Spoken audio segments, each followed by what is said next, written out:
Donc je m'appelle Octave Nitkowski, j'ai 17 ans et je suis en première année à Sciences Po Paris, en double cursus avec Paris 4, la Sorbonne, en fac d'histoire. Et donc je suis par ailleurs blogueur pour Libération et le Huffington Post à Hénin-Beaumont. Donc c'est deux médias pour lesquels je chronique la politique dans le Nord-Pas-de-Calais et plus spécifiquement dans le bassin minier et à Hénin-Beaumont. Tout à fait, mais d'ailleurs t'as été révélé en quelque sorte grâce à ton blog à Hénin-Beaumont, puisque moi je me rappelle aux dernières élections municipales, si je me trompe pas, municipales ou députées, je sais même pas. Les législatives. Les législatives, voilà. T'étais au cœur de toute l'élection qui se passait là-bas et t'étais la référence dans le domaine. Alors t'as commencé ton blog politique à quel âge par exemple ? J'avais 15 ans quand j'ai commencé à écrire mon blog Front contre Front, donc qui se voulait être une chronique au jour le jour de ce qui se passait dans la 11e circonscription du Pas-de-Calais, donc pour chroniquer un petit peu comme ça ce qui se passait, le duel homérique entre Jean-Luc Mélenchon et Marine Le Pen. Et puis voilà, c'était une chronique que je voulais en rupture avec l'agitation des médias parisiens. Je voulais offrir un rendu authentique, sincère, honnête, pour être au plus près de l'actualité du secteur, de la circonscription.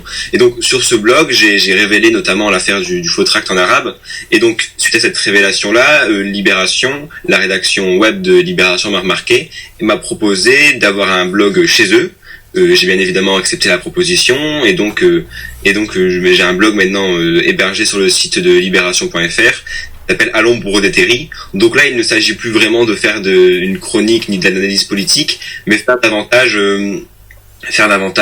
le portrait des gens à Hénin-Beaumont et de voir comment ceux-ci ils perçoivent la politique, pas la politique politicienne, mais plus la politique au sens noble du terme, la politique en tant que chose qui régit la vie des citoyens. Donc de voir comment ces habitants-là, dans le contexte particulier et mouvementé qu'est celui d'Hénin-Beaumont, de voir comment quel est leur rapport avec la chose publique. Et donc voilà, suite à ce blog, j'ai été repéré par une maison d'édition qui s'appelle les éditions Jacob Duvernay, qui m'ont proposé aussi d'écrire un ouvrage, un essai politique, pour voir en quoi le Nord-Pas-de-Calais est emblématique de nouveaux positionnements idéologiques, de nouveaux positionnements stratégiques qui définiraient le paysage politique de la France de demain. Et donc j'ai là aussi accepté la proposition et je me suis retrouvé à écrire cet essai cet été, qui a été publié début 2014. Avec quelques mouvements, quoi, parce que c'est avec quelques péripéties judiciaires et médiatiques, mais voilà, c'est tout. Alors justement, tu me disais la dernière fois, au niveau judiciaire, ça a réalisé des premières, parce qu'en fait, il y avait un vide juridique complet par rapport à des problèmes. Alors, simplement pour les gens qui sont autour de nous, qui écoutent, le livre a été interdit dès sa publication. Donc voilà, il y a eu l'interdiction, et donc ça a créé des premières, parce que, vu ton âge, ça pose des soucis. Oui, bien sûr, d'abord il y a tout ce souci sur la polémique autour de la vie privée des hommes politiques, où commence-t-elle, où débute-t-elle. Donc voilà, moi dans mon livre, j'évoque simplement l'homosexualité de cadre du Front National, et donc voilà, et donc ça a pas plu au Front National, et notamment les deux personnes dont j'évoque l'homosexualité, qui m'ont assigné, mon éditeur et moi, en référé pour interdire le livre. Donc en première instance, ils ont obtenu gain de cause. Et donc nous avons fait appel, et la cour d'appel nous autorise à parler de l'homosexualité de l'un des deux, et donc autorise en quelque sorte, qui est une chose inédite en France, l'outing, même si moi je me défends d'avoir fait l'outing, puisque ce que j'évoque avait été préalablement révélé sur Internet. Mais enfin, ça c'est un autre débat. Et donc voilà, ça crée une espèce de jurisprudence qui, la justice en définitive, autorise et le fait qu'on puisse parler de la vie privée d'un homme politique à partir du moment où celle-ci prend un sens politique, chose que j'explique dans le chapitre 10 de mon livre, Le Front National des villes et le Front National des champs. Et même voilà, il y a plein ça crée une espèce de jurisprudence, parce qu'il n'y avait pas vraiment de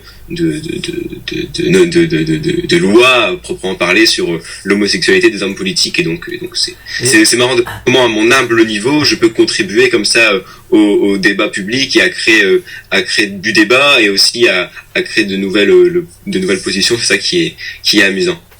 T'avais pas aussi le problème, est-ce que tu pouvais assister ou non aux séances de... Oui, voilà, le fait que il y a d'autres auteurs qui étaient mineurs, mais le problème ne se posait pas. Et moi, comme je suis un auteur mineur, je suis pas mal.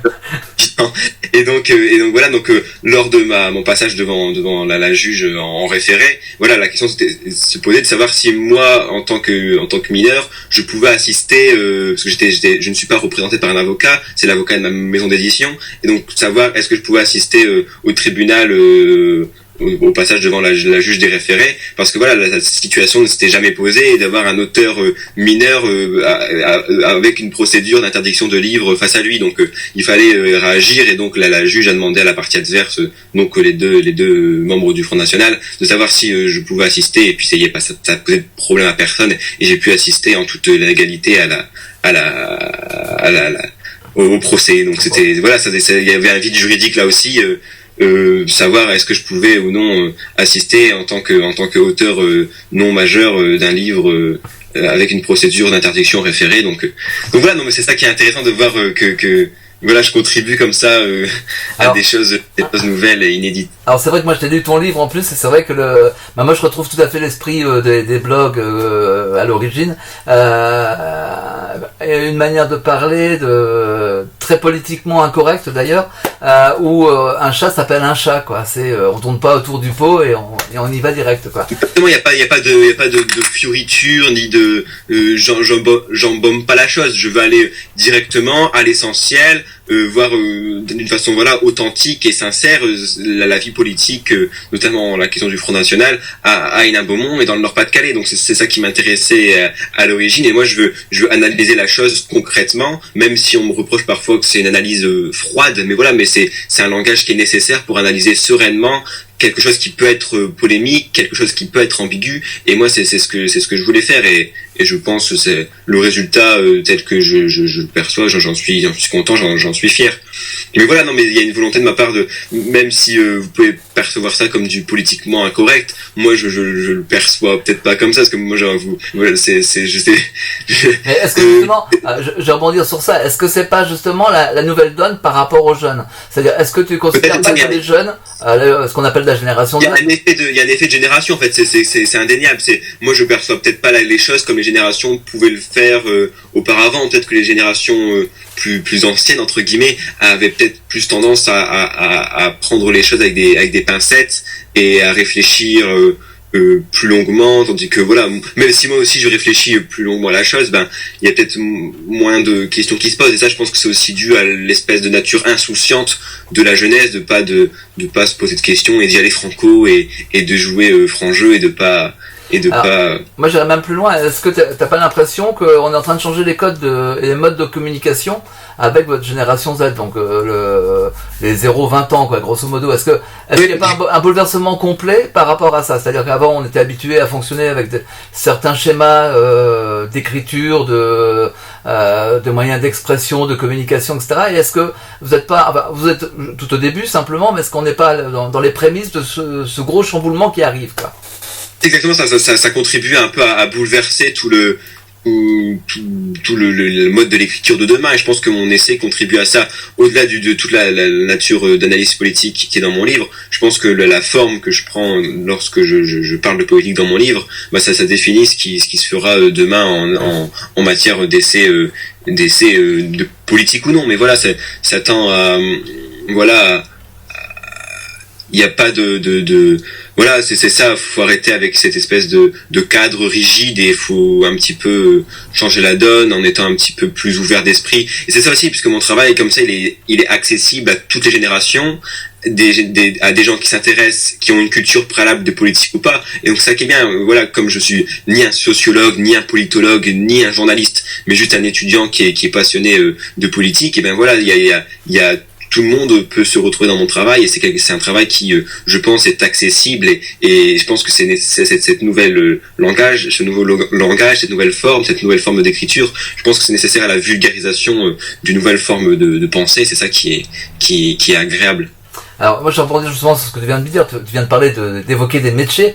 Alors moi je vais faire un peu de provoque parce que je connais ta réponse. Comme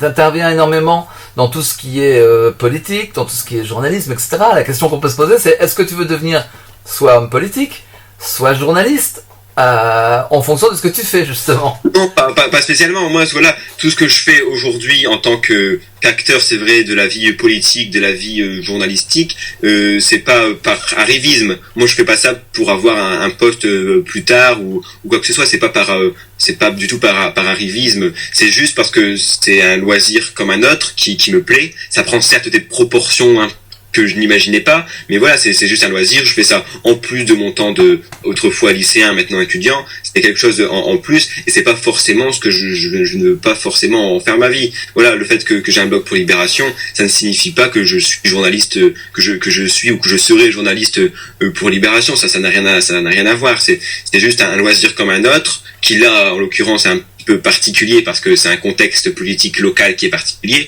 mais moi j'ai pas forcément envie d'en faire mon métier, et je perçois avant tout cette chose comme un loisir, comme un moment de détente, et voilà, c'est avant tout ça. C'est pas. On va dévoiler un petit peu. On s'est déjà rencontrés, donc on en a déjà discuté. Et c'est vrai que ce qu'on disait, c'est pour vous, c'est la notion de plaisir avant tout par rapport à tout ça. C'est le plaisir de le faire parce que j'ai envie, donc je le fais, quoi. Ouais, c'est ça. Il y a pas de. Et c'est ça aussi. Internet, ça a tendance à un peu à atténuer les frontières qui pouvaient être présentes auparavant. Il y a plus de barrières, il y a plus de cadre.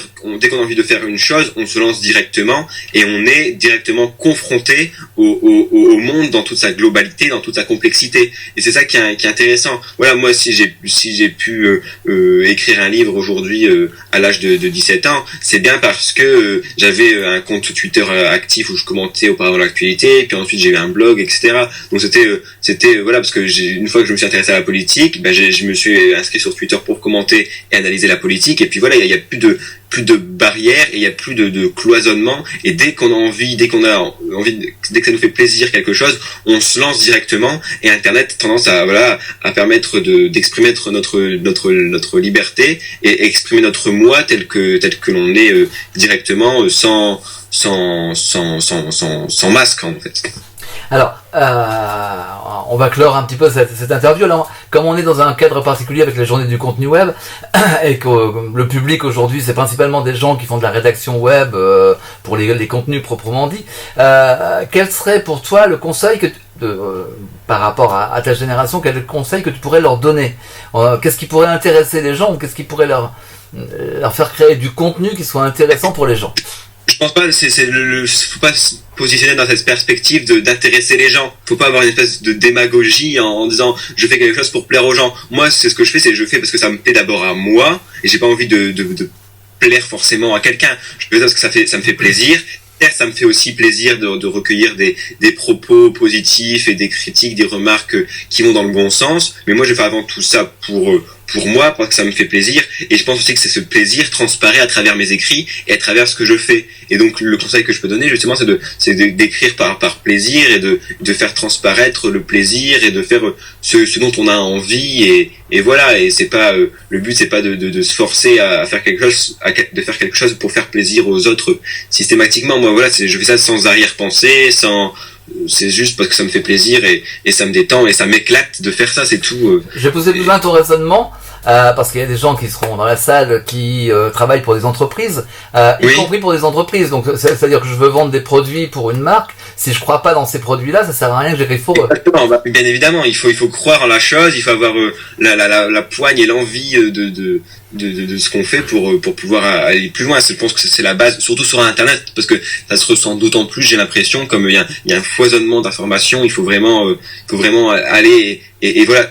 Là aussi un autre conseil que je peux donner, c'est de cibler à l'essentiel, et d'aller vraiment au cœur de la démarche, et ne pas, comme je disais tout à l'heure, de fioritures ou de décorum autour. Faut vraiment aller à l'essentiel, au cœur, pour cibler le public, ou c'est vraiment aller au cœur, et pas en faire des tonnes, parce que je pense que sur Internet, d'autant plus, on prend pas le temps. Il y a d'autres applications, d'autres sites qui peuvent être là pour nous solliciter d'autre part. Donc il faut vraiment aller à l'essentiel, et il faut vraiment dire ce qu'on a à dire franco, pour vraiment attirer le lecteur, Mais voilà, c'est ce que je peux dire aujourd'hui. Ok, bah merci beaucoup Octave pour ta participation.